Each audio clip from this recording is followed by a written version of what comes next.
Gastroesophageal reflux disease is a chronic condition characterized by the backflow of stomach contents into the esophagus, leading to symptoms and potential complications.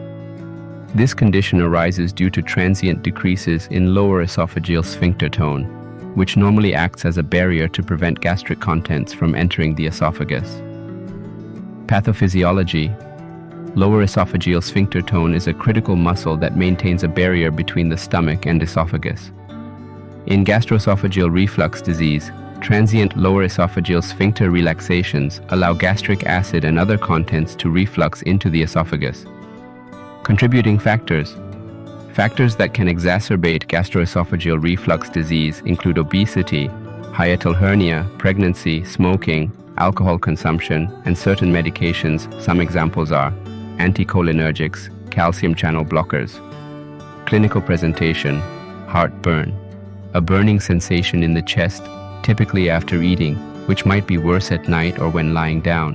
Regurgitation, the sensation of acid backing up into the throat or mouth.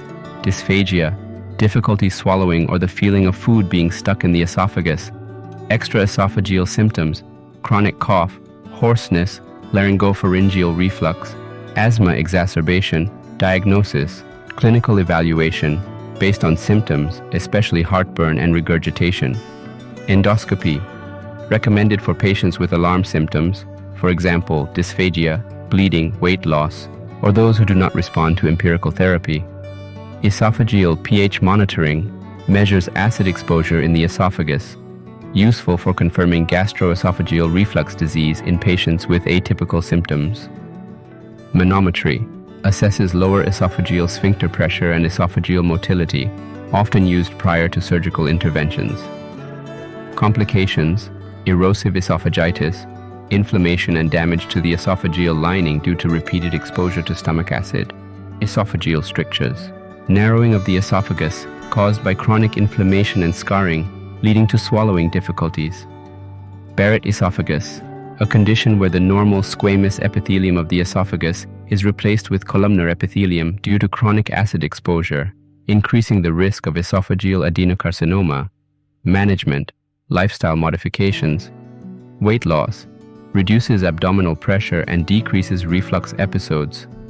Dietary changes, avoiding foods and drinks that trigger reflux, for example, fatty foods, coffee, alcohol. Head elevation, elevating the head of the bed to reduce nighttime reflux. Smoking cessation and alcohol. Reduction, both can lower esophageal sphincter pressure and increase reflux. Pharmacologic therapy, proton pump inhibitors, first-line treatment for reducing gastric acid production, for example, omeprazole, esomeprazole.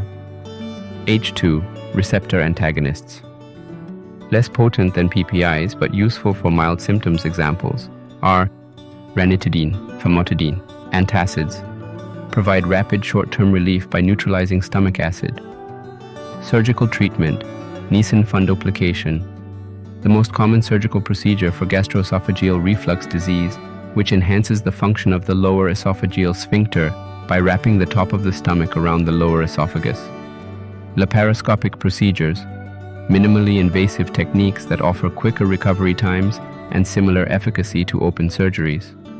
Prognosis: with appropriate management, most patients with gastroesophageal reflux disease can achieve significant symptom relief and prevent complications.